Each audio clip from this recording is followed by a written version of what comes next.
అంటే మనకు కేటాయించినటువంటి సమయాన్నంతటినీ కూడా చదువుపైన మనం ఉంచి చక్కగా చదువుకోగలిగితే రాబోయేటటువంటి భవిష్యత్తులో మనము మంచిగా సమాజంలో గౌరవాన్ని పొందగలుగుతాము.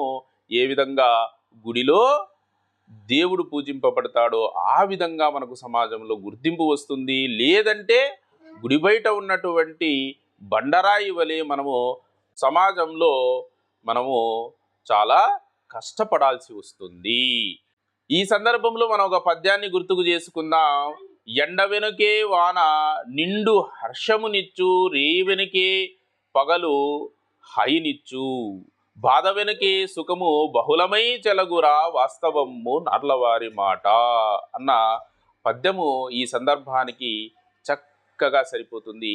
కాబట్టి పిల్లలు మీరందరూ కూడా ఈ విద్యార్థి దశలో మీ మీ యొక్క